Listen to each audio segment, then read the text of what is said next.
میرے محترم بھائیوں اور دوستوں، اکثر لوگ کہتے ہیں کہ ہم دنیا میں اللہ سے کیا مانگیں۔ کاروبار مانگنے والے تو بہت ہیں، گھر بار مانگنے والے، عہدہ مانگنے والے، سرکاری کرسی مانگنے والے تو بہت ہیں، لیکن اللہ سے اللہ کو مانگنے والے بہت ہی تھوڑے ہیں۔ جو لوگ اللہ سے اللہ کی محبت مانگتے ہیں، جو لوگ اللہ سے اللہ کا پیار مانگتے ہیں، اللہ کا تعلق مانگتے ہیں، ان کے شب و روز آوارگی میں نہیں گزرتے۔ اللہ سے اللہ کو مانگنے والے لوگوں کے شب و روز آوارگی میں نہیں گزرتے، ان کی زندگی کے قیمتی دن غفلت میں نہیں گزرتے، بلکہ ان کا ایک ایک لمحہ اللہ کی یاد میں گزرتا ہے، ان کا ایک ایک لمحہ ذکر الہی میں گزرتا ہے، عبادت میں گزرتا ہے۔ حضرت شیخ عبد القادر جیلانی رحمۃ اللہ تعالی علیہ فرماتے ہیں کہ ایک بے نمازی کی نحوست 40 گھروں تک جاتی ہے۔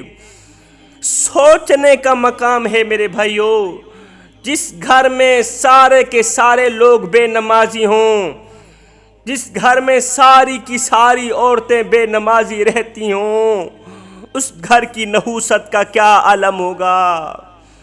اس لیے تو آج ہر ایک عورت روتی پھرتی نظر آتی ہے، اس لیے تو آج ہر ایک لڑکی روتی پھرتی چیختی چلاتی نظر آتی ہے کہ گھر میں برکت نہیں ہے۔ ہر ایک انسان روتا ہوا نظر آتا ہے، گھر میں برکت نام کی کوئی چیز نہیں، اولاد افلاطون بن گئی ہے، کوئی بچہ بات سننے کے لیے راضی نہیں، سارے نافرمان نکلیں۔ عورتیں کبھی یہ کہتی ہیں کہ اولاد نافرمان بن گئی ہیں، تو کبھی یہ کہتی ہیں کہ میری میاں کے درمیان نہیں بنتی، میرے شوہر کے درمیان میری نہیں بنتی۔ میری بہن، یہ سب نماز نہ پڑھنے کی نحوست ہے، یہ گھر میں پریشانیاں، مصیبتیں، دکھ، تکلیفیں، یہ سب کی سب نماز نہ پڑھنے کی نحوست ہے۔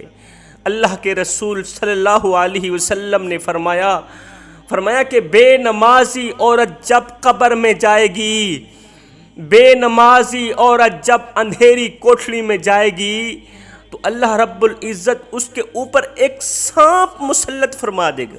بے نمازی عورت کے اوپر اللہ تعالیٰ ایک سانپ مسلط فرما دے گا۔ وہ سانپ گنجا ہوگا، اس سانپ کے سر کے بال نہیں ہوگے، اور نہایت ہی ڈراؤنا ہوگا۔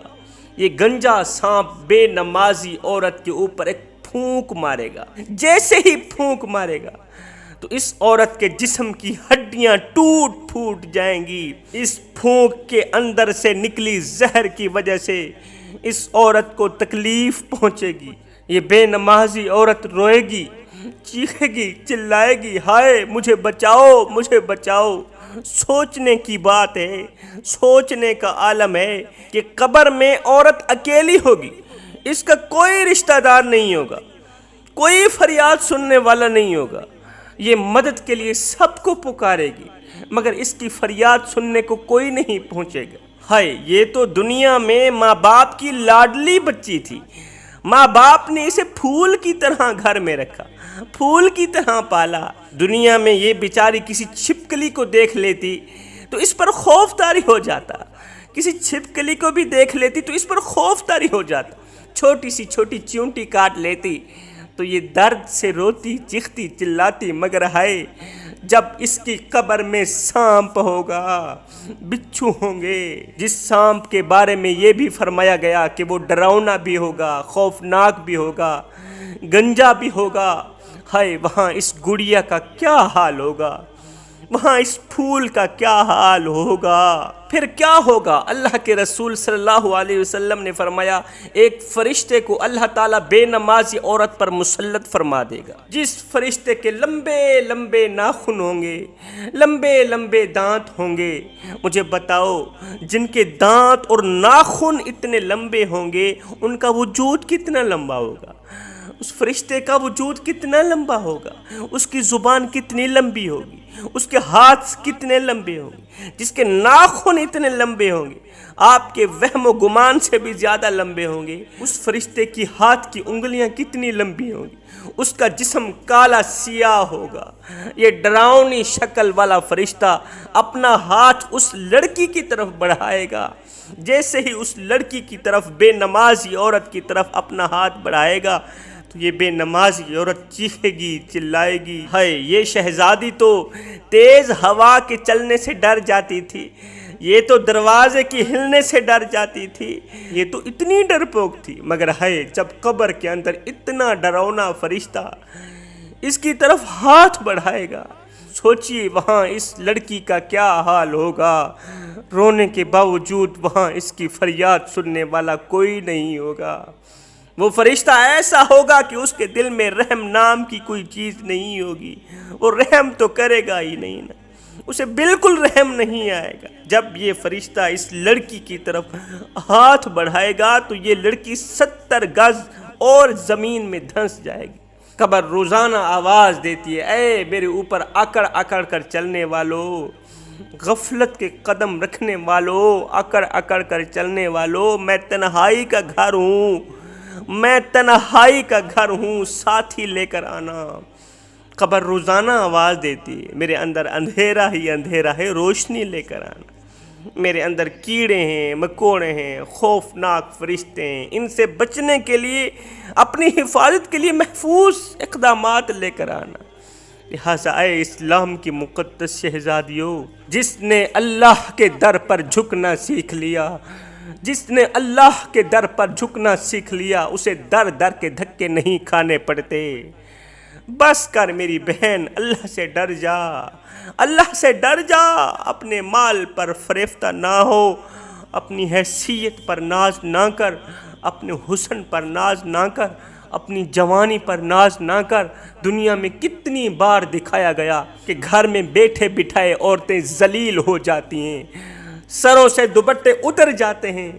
جب اللہ رب العزت ناراض ہوتا ہے نا تو دنیا میں دن بدلتے دیر نہیں لگتی، بے عزت ہوتے دیر نہیں لگتی۔ پھر یاد رکھنا، جسے اللہ تعالیٰ ذلیل کرنے پہ آتا ہے اسے عزت دینے والا کوئی بھی نہیں ہوتا۔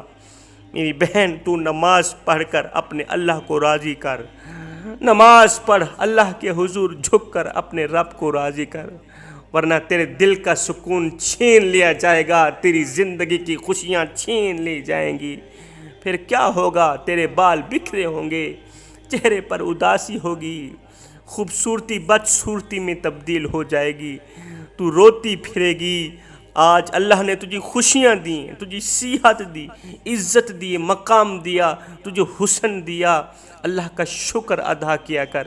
آج اگر خامد بیوی کو کہے نا اٹھ نماز پڑھ تو آگے جواب ملتا ہے، واہ رے واہ وڈا آیا نماز۔ قبر و حشر میں جلنا ہے تو میں نے جلنا ہے، تجھے کیا تکلیف ہے؟ تو کیوں میری نیند خراب کر رہا ہے؟ ہائے ایسی خطرناک باتیں، اللہ کی ناپسندیدہ باتیں، ایسی خطرناک باتیں، اللہ کی ناپسندیدہ باتیں، یہ اس وقت زبان سے نکلتی ہیں جب اللہ نے اپنا دروازہ تیرے لیے بند کر دیا ہوتا ہے۔ اللہ تعالیٰ نہیں چاہتا کہ تو اس کے حضور جھک سکے، کیونکہ اس کی رحمت کا دروازہ تیرے لیے بند ہو چکا ہوتا ہے۔ آج کا انسان کہتا ہے میں نماز پڑھنے نہیں جاتا، میں مسجد میں نماز پڑھنے نہیں جاتا۔ تو کون ہے نہ جانے والا؟ وہ تجھے بلاتا ہی نہیں۔ تو کون ہے نہ جانے والا؟ وہ تجھے توفیق سجدہ دیتا ہی نہیں۔ خدا را میری بہن، کبھی بھی اللہ کی رحمت کا دروازہ اپنے لیے بند نہ ہونے دینا، رحمت کا دروازہ اپنے لیے بند نہ ہونے دینا۔